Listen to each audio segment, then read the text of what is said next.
Taste the Daily. Thiruppuvanam காவல் நிலையத்தில் விசாரணையின் போது காவலரின் தாக்குதலில் திருக்கோவில் காவலாளி உயிரிழந்த விவகாரம். தன்னுடைய நேரடி கட்டுப்பாட்டில் உள்ள காவல்துறையை கூட நிர்வகிக்க தெரியாத பொம்மை முதல்வருக்கு அதிமுக பொதுச் செயலாளர் கடும் கண்டனம். ஜெய்பீம் படம் பார்த்தேன், உள்ளத்தை உழுக்கியது என சினிமா ரிவ்யூ எழுதிய விடியா அரசின் முதலமைச்சர் ஸ்டாலின் எங்கே இருக்கிறார்?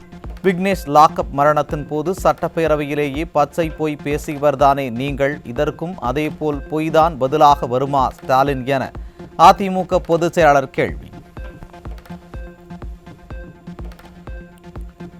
திருக்கோவில் காவலாளி மரணமடைந்த நிகழ்வு குறித்து மாவட்ட நீதிபதி தலைமையில் குழு அமைத்து முழு விசாரணை நடத்தி மரணத்திற்கு காரணமானவர்கள் மீது சட்டப்படி நடவடிக்கை எடுக்க வேண்டும். இறந்தவர் குடும்பத்திற்கு இழப்பீடு வழங்க விடியா திமுக ஸ்டாலின் மாடல் அரசுக்கு அதிமுக பொதுச் செயலாளர் வலியுறுத்தல். திண்டுக்கல்லில் மின் பகிர்மான கோட்ட அலுவலகத்தில் புரட்சி தலைவியின் புகைப்படங்களை குப்பை தொட்டியில் வீசி அவமதித்த திமுக அரசுக்கும் அமைச்சர் சக்கரபாணிக்கும் அதிமுக கடும் கண்டனம். புரட்சி தலைவியின் புகைப்படங்களை குப்பை தொட்டியில் வீசினால் அவர்களின் சாதனைகளை மறைத்துவிட முடியுமா எனவும் கேள்வி. திமுக ஆட்சியில் இருண்டிருந்த தமிழ்நாட்டை ஒளிரூட்டி மின்மிகை மாநிலமாக்கியவர் புரட்சி தலைவி. ஆட்சிக்கு வந்தது முதல் மின் கட்டண உயர்வை மட்டும் சரியாக செய்யும் இந்த கையாலாகாத ஸ்டாலின் மாடல் அரசின் அவமான செயலுக்கு தமிழ்நாட்டு மக்களுடன் இணைந்து புரட்சி தமிழர் தலைமையிலான அதிமுக தக்க பதிலை 2026 தரும் எனவும் சூளுரை. விழுப்புரம் வடக்கு மாவட்ட பாமக சமூக நீதி பேரவை துணைத் தலைவர் தலைமையில் பாமக உள்ளிட்ட மாற்றுக் கட்சியில் இருந்து ஏராளமானோர் அதிமுகவில் இணைப்பு. அதிமுக மாவட்ட செயலாளரும் மாநிலங்களவை உறுப்பினருமான CV சண்முகம் முன்னிலையில் அதிமுகவில் இணைந்தனர். திமுக ஆட்சியில் நாள்தோறும் 5 முதல் 10 கொலைகள் நடக்கிற அளவுக்கு கொலைகார மாநிலமாக தமிழ்நாடு மாறியுள்ளது. நாமக்கல் மாவட்டம் ராமாபுரத்தில் நடைபெற்ற தெருமுனை பிரச்சாரத்தில் அதிமுக முன்னாள் அமைச்சர் தங்கமணி குற்றச்சாட்டு. எங்கேயும் இப்படி கொலை நடக்கவில்லை, இப்படி செயின் பறிப்பு நடக்கவில்லை. தினந்தோறும் 5 கொலை 10 கொலை என்று இந்த தமிழகத்தில் நடைபெற்றுக் கொண்டிருக்கிறது என்று சொன்னால், இன்றைய தினம் நாட்டிலே கொலைகாரர்களுக்கு இந்த ஆட்சியை கண்டு பயமில்லை என்பதைத்தான் இது காட்டிக் கொண்டிருக்கின்றது. இல்லை என்றால் இன்றைய தினம் ஒரு காவல்துறை உயர் அதிகாரியே ஒரு குழந்தையை கடத்துவதற்கு உறுதியாக இருப்பாரா என்பதை நீங்கள் சிந்தித்து பார்க்க. சிவகங்கை மாவட்டம் திருப்புவனம் அருகே காவல்துறையினர் விசாரணைக்கு அழைத்துச் சென்ற இளைஞர் விடியா அரசின் ஏவல் துறையின் தாக்குதலில் உயிரிழந்ததாக குற்றம் சாட்டி உறவினர்கள் காவல் நிலையத்தை முற்றுகையிட்டு போராட்டம். கடந்த ஒரே வாரத்தில் 2 காவல் நிலைய மரணங்கள் நிகழ்ந்துள்ள நிலையில் காவல் நிலைய மரணங்களே இல்லை என கூறி ஏமாற்றும் மாடல் ஸ்டாலின் அரசு அனைத்தையும் மூடி மறைக்க பார்ப்பதாக குற்றச்சாட்டு. அவன் அடிச்சாங்க, நீ ஃபுல்லா எங்க அண்ணன் அடிச்சாங்க, என்னை அடிச்சாங்க. ஒரு 1/2 hour அவன் முன்னுக்கு வச்சு அடிச்சாங்க. எப்போ என்னைக்கு அடிச்சாங்க? இன்னைக்கு மதியம். உங்களை எப்படி அடிச்சாங்க? அப்படியாவது சொல்லுவேன், அப்படி உண்மையை சொல்லுவேன். தம்பி அடிச்சு அண்ணன் உண்மையை சொல்லுவேன். உங்களை எப்படி அடிச்சாங்க? எந்த இடத்துல? காலில் அடிச்சாங்க, முட்டிக்கால் போட சொல்லிட்டு. இறக்கமே இல்லாம அடிக்கிறது இப்படி இறக்கமே இல்லாம பேர்லாம் தெரியாது எல்லாருமே. நாகை மாவட்டம் வேளாங்கண்ணி அருகே 9 வயது சிறுமியை 17 வயது சிறுவன் உட்பட 2 பேர் பாலியல் வன்கொடுமை செய்ய முயன்ற கொடூரம். விடியா ஸ்டாலின் அரசு ஒழிக்கப்படும் வரை தமிழ்நாட்டில் பெண் குழந்தைகள் மற்றும் பெண்களுக்கு பாதுகாப்பு என்பதே கனவாகிவிட்டதாக பெண்கள் வேதனை. விருதுநகர் மாவட்டம் காரியாப்பட்டி அருகே 12 வயது சிறுமியிடம் பாலியல் அத்துமீறலில் ஈடுபட்ட கூலி தொழிலாளி போக்சோவில் பிடிபட்டார். அப்பா ஸ்டாலின் ஆட்சியில் சிறுமிகள் முதல் மூதாட்டிகள் வரை யாருக்குமே பாதுகாப்பற்ற சூழல் நிலவுவதாக மக்கள் குற்றச்சாட்டு. கள்ளக்குறிச்சியில் 17 வயது சிறுமியை திருமணம் செய்த நபர் போக்சோவில் சிக்கினார். விடியா ஸ்டாலின் ஆட்சியில் சமூக நலத்துறை ஆழ்ந்த தூக்கத்தில் இருப்பதால் குழந்தை திருமணங்கள் தொடர்ந்து அதிகரித்து வருவதாக மக்கள் குற்றச்சாட்டு. திருப்பத்தூர் மாவட்டம் வாணியம்பாடியில் இளைஞர்கள் வாழ்வை சீரழிக்க கடத்தி வரப்பட்ட 630 கிலோ குட்கா பொருட்கள் சிக்கியது. ஸ்டாலின் ஆட்சியில் குட்கா கடத்தல் சம்பவங்கள் நாளுக்கு நாள் அதிகரித்துக் கொண்டே வருவதாக பொதுமக்கள் குற்றச்சாட்டு. சேலம் மாவட்டம் மேட்டூர் அருகே பாலமலை வனப்பகுதியில் 100 லிட்டர் சாராய ஊழல் மற்றும் 28 லிட்டர் கள்ளச்சாராயம் சிக்கியது.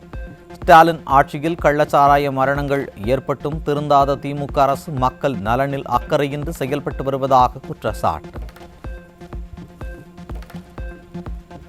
சென்னை திருவல்லிக்கேணியில் இளைஞர்களின் வாழ்வை நாசமாக்கும் போதைப்பொருள் விற்பனையில் ஈடுபட்ட இருவரிடமிருந்து 2.5 லட்சம் ரூபாய் மதிப்பிலான எப்பற்றின் போதைப்பொருள் சிக்கியது. ஸ்டாலினின் சீர்கெட்டு போன ஆட்சிக்கு தலைவிரித்தாடும் போதைப் பொருட்கள் புழக்கமே சாட்சி என மக்கள் கடும் குற்றச்சாட்டு. சென்னை அம்பத்தூரில் ஆந்திராவில் இருந்து தமிழக இளைஞர்களின் வாழ்வை சீரழிக்க கொண்டு வரப்பட்ட 33 கிலோ கஞ்சா சிக்கியது.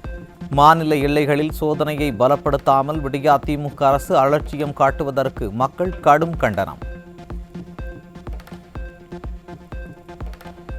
நெல்லை மாவட்டம் மானூரில் 23 கிலோ குட்கா பறிமுதல். ஸ்டாலின் ஆட்சியில் சட்டவிரோதமாக குட்கா கடத்தல் சம்பவங்களுக்கு முற்றுப்புள்ளி வைக்காமல் ஏவல்துறை அலட்சியமாக செயல்பட்டு வருவதாக பொதுமக்கள் குற்றச்சாட்டு.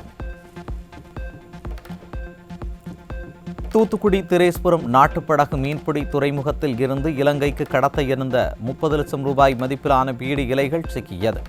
விடியா ஸ்டாலினின் ஆட்சியில் காவல்துறையினர் முறையாக ரோந்து செல்லாததால் போதைப் பொருள் கடத்தல்கள் அதிகரிப்பதாக பொதுமக்கள் குற்றச்சாட்டு. சேலம் மாநகரில் இளைஞர்கள் வாழ்வை சீரழிக்க பதுக்கி வைக்கப்பட்டிருந்த 407 கிலோ குட்கா பொருட்கள் சிக்கியது. திமுகவால் சீரழிந்துள்ள தமிழ்நாட்டை மீட்க திமுக ஆட்சி ஒழிக்கப்பட வேண்டியது ஒன்றே தீர்வு என மக்கள் சூளுரை. ஈரோடு அருகே இளைஞர்கள் வாழ்வை சீரழிக்க விற்பனை செய்யப்பட்ட போதை மாத்திரைகள் கஞ்சா சிக்கியது. நிர்வாக திறனற்ற ஸ்டாலினின் திமுக ஆட்சியில் சர்வசாதாரணமாக போதைப்பொருள் விற்கப்படுவதாக மக்கள் வேதனை. சேலம் மாவட்டம் கொளத்தூர் அருகே பதுக்கி வைக்கப்பட்டிருந்த 100 லிட்டர் சாராய ஊழல் மற்றும் 28 லிட்டர் கள்ளச்சாராயம் பிடிபட்டது. ஸ்டாலினின் திமுக ஆட்சியில் கள்ளச்சாராயத்தை முழுமையாக ஒழிக்காமல் காவல்துறை பெயரளவில் செயல்படுவதாக மக்கள் குற்றச்சாட்டு. சேலம் மாவட்டம் கஸ்தூரிப்பட்டி ஏரிக்காடு பகுதியில் பெண் கொலை செய்யப்பட்ட வழக்கில் ஒருவர் சிக்கினார். ஸ்டாலினின் திமுக ஆட்சியில் கொலை சம்பவம் சர்வசாதாரணமாக நடைபெறுவதாக மக்கள் குற்றச்சாட்டு. கன்னியாகுமரி மாவட்டம் கருங்கல் அருகே மனைவியை குடிபோதையில் கழுத்தை இறுக்கி கொலை செய்த கணவர் பிடிபட்டார். ஸ்டாலினின் திமுக ஆட்சியில் அதிகரித்து வரும் மதுவால் பல்வேறு குடும்பங்கள் சீரழிந்து வரும் அவலம். காஞ்சிபுரத்தில் மது அருந்துவதை கண்டித்த மனைவியை அடித்து கொன்ற கணவர் சிக்கினார். ஸ்டாலினின் திமுக ஆட்சியில் மதுவுக்கு அடிமையாகி பலரும் குற்ற சம்பவங்களில் ஈடுபடுவதாக மக்கள் வேதனை. சென்னை காசிமேட்டில் முன்விரோதம் மற்றும் மது கொடுக்காததால் மீனவர் அடித்து கொலை. ஸ்டாலின் ஆட்சியில் மது போதை கலாச்சாரத்தால் கொலை சம்பவங்கள் அதிகரித்து வருவதாக பொதுமக்கள் வேதனை. கோவை மாவட்டம் காரமடை அருகே சுரண்டைமலை கிராமத்தில் நாட்டு துப்பாக்கியால் சுட்டு ஒருவர் கொலை செய்யப்பட்ட பயங்கரம். பொம்மை முதல்வர் ஸ்டாலின் ஆட்சியில் அரிவாள் நாட்டு வெடிகுண்டு கலாச்சாரம் தலை தூக்கியதை அடுத்து நாட்டு துப்பாக்கியால் கடந்த 30 நாட்களில் 3 கொலைகள் நடந்திருக்கும் அவலம். தமிழகத்தில் கடந்த 29 நாட்களில் 8 துப்பாக்கிச்சூடு சம்பவங்கள் நடைபெற்றுள்ளதால் ஸ்டாலின் ஆட்சியில் சந்தி சிரிக்கும் சட்டம் ஒழுங்கு. ஸ்டாலின் ஆட்சியில் தமிழகத்தில் துப்பாக்கி கலாச்சாரம் தலை தூக்கி இருப்பதை மேலும் உறுதிப்படுத்தியுள்ள அவலம். திமுக எம்பி கல்யாண சுந்தரத்தின் மகன் முத்துசெல்வத்திற்கு சொந்தமான ஹோலி டிராப் குடிநீர் ஆலையில் பிரபல நிறுவனங்களின் பெயரில் போலி முத்திரை அச்சடிக்கப்பட்ட தண்ணீர் பாட்டில்கள் விற்பனை செய்து அராஜகம். 17,534 போலி லேபிள்கள் பாட்டில்களும் 3.8 லட்சம் போலி முத்திரை லேபிள்களும் பறிமுதல் செய்யப்பட்ட நிலையில் ஆளும் அதிகார மமதையில் மக்களின் உயிரோடு ஆளும் கட்சி பிரமுகர்கள் விளையாடுவதாக குற்றச்சாட்டு. திருவள்ளூர் மாவட்டம் வெங்கல் அருகே அடுத்தடுத்து 2 வீடுகளின் பூட்டை உடைத்து 7 சவரன் தங்க நகைகள் மற்றும் வெள்ளி பொருட்கள் கொள்ளை. நிர்வாக திறனற்ற ஸ்டாலின் ஆட்சியில் சட்டம் ஒழுங்கு சீர்கட்டு ஏவல்துறை கும்பகர்ண தூக்கத்தில் உள்ளதாக குற்றச்சாட்டு. வடக்கு மன்னார் கடற்பரப்பில் எல்லை தாண்டி மீன்பிடித்ததாக தமிழக மீனவர்கள் 8 பேரை இலங்கை கடற்படை கைது செய்து அட்டூழி. மீனவர்களின் பிரச்சினைக்கு விரைந்து தீர்வு காண மத்திய மாநில அரசுகளுக்கு மீனவர்கள் வலியுறுத்தல். எங்களுடைய 20 படகுகளுக்கு மேலே வலைகளை அறுத்து எரிஞ்சிட்டாங்க. நாங்கள் ட்ராலி டோர் தான் இழுக்கிறோம்.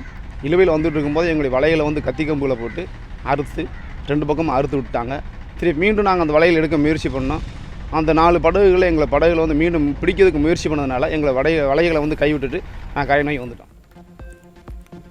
தென்காசி மாவட்டம் ஆலங்குளம் அருகே தனியார் பள்ளி உரிமையாளர் வீட்டின் பூட்டை உடைத்து 100 சவரன் தங்க நகைகள் மற்றும் 20 லட்சம் ரூபாய் பணத்தை கொள்ளையடித்து சென்ற மர்ம நபர்கள்.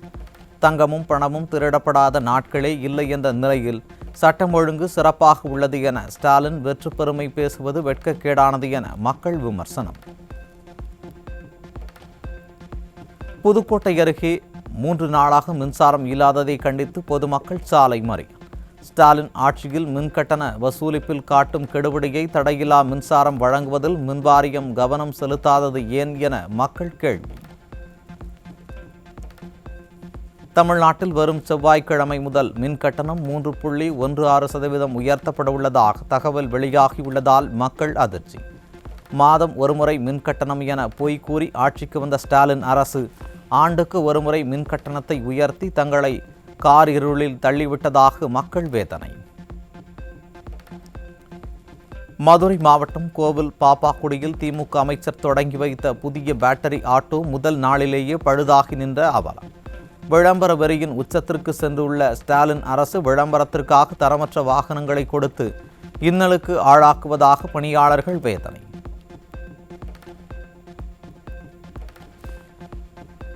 தொழில் கடன் வட்டி மானியம் இல்லாததால் ஏற்றுமதியாளர்களுக்கு தொடரும் ஏமாற்றம். உலகளாவிய போட்டி மற்றும் பொருளாதார மந்த நிலையால் இந்திய சிறு மற்றும் நடுத்தர ஏற்றுமதி நிறுவனங்கள் நிதி நெருக்கடியை எதிர்கொள்வதாக வேதனை. அரசு பள்ளிகளில் மாணவர்களின் நீர்ச்சத்து குறைபாட்டை போக்க வாட்டர் பில் திட்டத்தை அறிவித்த பள்ளிக் கல்வித்துறை அமைச்சரின் தமிழ் பற்றின்மைக்கு பலரும் கண்டனர். வாக்கு அரசியலுக்காக தமிழ் பெருமை பேசும் அன்பில் மகேஷுக்கு தமிழில் பெயர் வைக்க திராணி இல்லையா என மக்கள் கேள்வி. கர்நாடக அரசு தரமற்றதாக கருதப்படும் பாராசிட்டமால் உள்ளிட்ட 15 மருந்துகளுக்கு தடை விதித்துள்ள நிலையில் பாராசிட்டமால் மாத்திரைகளை தயக்கமின்றி பயன்படுத்தலாம் என கூறும் தமிழக மருந்து கட்டுப்பாட்டுத்துறை. மக்கள் உயிரில் அக்கறையின்றி செயல்படும் விடியா மாடல் ஆட்சியில் மருந்துகள் முறையாக சோதனை செய்யப்பட்டதா என்பது குறித்து தெளிவான விளக்கம் தர விளம்பர வெறியர் மாசுவுக்கு மக்கள் வலியுறுத்தல். திருவண்ணாமலை மாவட்டம் கலசப்பாக்கம் அருகே கோடை விடுமுறை முடிந்து வெற்று விளம்பரத்திற்காக அடிப்படை வசதிகள் எதுவும் இன்றி கோடை விழாவை நடத்திய விளம்பர மாடல் அரசு. காலை 10 மணிக்கு வரவேண்டிய அமைச்சர்கள் பிற்பகல் 1 மணி வரை வராததால் பெண்கள் சுமார் 3 மணி நேரம் வெயிலில் காத்திருந்த அவலம். தாம்பரத்தில் மாலை 7 முதல் 8 மணி வரை 12 பேருந்துகள் இயக்கப்படுவதாக எம்டிசி கூறும் நிலையில் 2 முதல் 3 பேருந்துகள் மட்டுமே வருவதாக பயணிகள் குற்றச்சாட்டு. ஸ்டாலின் ஆட்சியில் அறிவிக்கப்படும் திட்டங்கள் முதல் பேருந்துகள் வரை அனைத்தும் காகிதங்களில் மட்டுமே இயங்குவதாக மக்கள் ஆதங்கம். நாகப்பட்டினம் மாவட்டம் வேளாங்கண்ணியில் உயிரிழந்த 75 வயது மூதாட்டியின் இறுதிச் சடங்கிற்கு பணம் இல்லாததால் உடலை சாக்கு மூட்டையில் காட்டுப்பகுதியில் வீசி எறிந்த கொடூரம். விடியா ஸ்டாலின் ஆட்சியில் கமிஷனுக்காகவே திட்டங்கள் தீட்டப்பட்டதற்கு மூதாட்டியின் இறுதி நேர துயரமே சாட்சி என மக்கள் விமர்சனம். சென்னை கோயம்பேடு திருமங்கலம் சாலையில் ராட்சத கழிவுநீர் குழாயில் உடைந்து சாலையில் தேங்கிய கழிவுநீர். ஸ்டாலின் ஆட்சியில் மாநகராட்சி கழிவுநீர் குழாயை முறையாக அமைக்கவில்லை என பொதுமக்கள் குற்றச்சாட்டு. சிறுபான்மை கல்வி நிறுவனத்தில் உருது ஆசிரியர் நியமன ஒப்புதல் உத்தரவை எதிர்த்து மேல்முறையீடு செய்த ஸ்டாலின் அரசுக்கு 1 லட்சம் ரூபாய் அபராதம் விதித்து சென்னை உயர்நீதிமன்றம் உத்தரவு. சிறுபான்மை மாணவர்களின் கல்வியில் அக்கறை இல்லாமல் செயல்படும் சிறுபான்மையினர் விரோத ஸ்டாலின் அரசின் முகமூடி கிழிந்ததாக மக்கள் விமர்சனம். தமிழக அரசு பள்ளிகளில் மாணவர்கள் மொபைல் போன் பயன்படுத்துவதற்கு கல்வித்துறை தடை. தடையை மீறும் மாணவர்கள் மீது ஒழுங்கு நடவடிக்கை எடுக்கப்படும் என எச்சரிக்கை. நாடு முழுவதும் முதற்கட்ட மக்கள் தொகை கணக்கெடுப்பு அடுத்த ஆண்டு ஏப்ரல் 1 முதல் தொடங்க உள்ளதாக அறிவிப்பு. மக்கள் தொகை கணக்கெடுப்பிற்கான முன் தயாரிப்பில் ஈடுபடுமாறு அனைத்து மாநில தலைமைச் செயலாளருக்கும் கடிதம் அனுப்பப்பட்டுள்ளதாக தகவல். சென்னை காசிமேடு மீன் சந்தையில் களை கட்டிய மீன் விற்பனை. வரத்து அதிகரிப்பால் மீன்களின் விலை குறைந்ததால் மீன் பிரியர்கள் மகிழ்ச்சி. வார இறுதி நாளில் குற்றால மெயின் அருவியில் குவிந்த சுற்றுலா பயணிகள். ஆர்ப்பரிக்கும் அருவியில் உற்சாகமாக நீராடி மகிழ்ச்சி.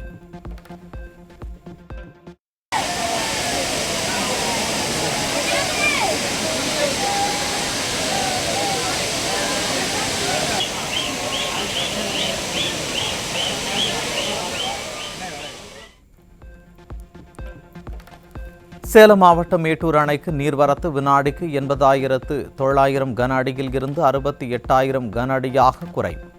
நீர் இருப்பு 92.23 டிஎம்சி உள்ள நிலையில் அணையில் இருந்து காவிரி டெல்டா பாசனத்திற்காக 26,000 கன அடி தண்ணீர் திறப்பு. புதுக்கோட்டை மாவட்டம் ஆவுடையார் கோவிலில் ஆனி மாத திருமஞ்சன விழாவையொட்டி ஸ்ரீ ஆத்மநாத சுவாமி கோவிலில் திருத்தேரோட்டம் கோலாகலம். பெண்கள் உட்பட 10,000க்கும் மேற்பட்ட பக்தர்கள் கலந்து கொண்டு திருத்தேரின் வடம் பிடித்து இழுத்து நேர்த்திக்கடன் செலுத்தி வழிபாடு.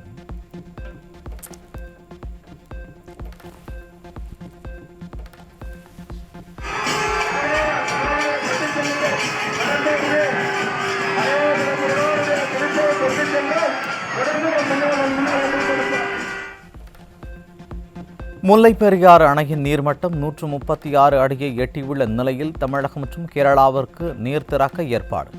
கேரளாவின் வண்டி பெரியாறு, வல்லக்கடவு, சப்பாத்து, உப்புத்தரா பகுதிகளுக்கு வெள்ள அபாய எச்சரிக்கை விடுப்பு. பீகாரில் மொபைல் போன் செயலி மூலம் வாக்களிக்கும் முயற்சியை அறிமுகப்படுத்தியது தேர்தல் கமிஷன். ஓட்டுச்சாவடிகளுக்கு வர முடியாத முதியோர், மாற்றுத்திறனாளிகள் மற்றும் கர்ப்பிணிகளுக்கு வாக்களிக்கும் வாய்ப்பை எளிதாக்குவதே இத்திட்டத்தின் நோக்கம் எனவும் விளக்கம். ஹரியானா மற்றும் ஜம்மு காஷ்மீரில் திடீர் நிலநடுக்கம். ரிக்டர் அளவுகோலில் 2.8 பதிவு. ஒடிசா மாநிலத்தில் பிரசித்தி பெற்ற பூரி ஜெகநாதர் கோவிலில் ரத யாத்திரை கூட்ட நெரிசலில் சிக்கி 3 பேர் பலி. சனிக்கிழமையன்று 700க்கும் மேற்பட்ட பக்தர்கள் காயமடைந்த நிலையில் 2ஆம் நாளாகவும் பக்தர்கள் பலர் காயமடைந்துள்ளதாக தகவல். இமாச்சல பிரதேசத்தில் கனமழைக்கு 17 பேர் பலி. சாலை இணைப்பு பாலங்கள் உள்ளிட்டவை வெள்ள நீரில் அடித்துச் செல்லப்பட்டதால் 300 கோடி ரூபாய் இழப்பு என தகவல். பிரான்சில் ஆண்டுதோறும் சுமார் 75,000 பேர் மரணம் அடைவதால் கடற்கரை மற்றும் பூங்காக்களில் புகைப்பிடிக்க தடை. தடையை மீறினால் 14,000 அபராதம் விதிக்கப்படும் என அந்நாட்டு அரசு அறிவிப்பு. ரா உளவு அமைப்பின் புதிய தலைவராக மூத்த IPS அதிகாரி பராக் ஜெயின் நியமனம். ஜூலை 1 முதல் 2 ஆண்டுகள் பதவியில் நீடிப்பார் என அறிவிப்பு. மனித தலையீடு இன்றி கேமராக்கள் மற்றும் சென்சார்களை பயன்படுத்தி சீனாவில் கால்பந்து போட்டிக்கு தயாராகும் மனித ரோபோக்கள். AI-யால் இயக்கப்படும் இந்த ரோபோக்கள் ரோபாட்டிக்ஸ் துறையில் முன்னேற்றங்களை காட்டுவதாக சீனா தகவல். ஈட்டி எறிதலில் இந்தியாவின் தங்கமகன் நீரஜ் சோப்ரா 1445 புள்ளிகளுடன் உலக தரவரிசையில் மீண்டும் முதலிடம் பிடித்து அசத்தல். இந்தியாவின் பெருமையை உயர்த்திய நீரஜுக்கு பலரும் பாராட்டு. கர்நாடக மாநிலம் பெங்களூருவில் நடைபெற்ற இந்திய ஓபன் தடகள போட்டியில் தமிழக வீராங்கனைகள் வீரர்கள் அசாத்திய திறமையை வெளிப்படுத்தி பதக்கங்களை வாரி குவித்து சாதனை. போல்வால், குண்டு எறிதல், 400 மீட்டர் ஓட்டம், நீளம் தாண்டுதலில் தங்க பதக்கங்களை கைப்பற்றி அசத்தல். செப்டம்பர் மாதத்தில் தொடங்க உள்ள ஆசிய கோப்பை கிரிக்கெட் போட்டியில் இந்தியா, பாகிஸ்தான் அணிகள் பங்கேற்க உள்ளதாக தகவல்.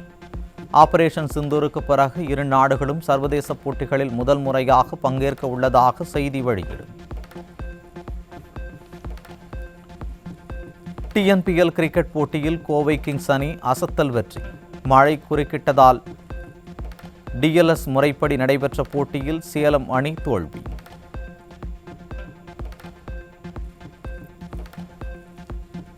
இங்கிலாந்துக்கு எதிரான மகளிர் கிரிக்கெட் போட்டியில் இந்திய அணி கேப்டன் ஸ்மிருதி மந்தனா அதிரடியாக ஆடி சதம் கடந்தார்.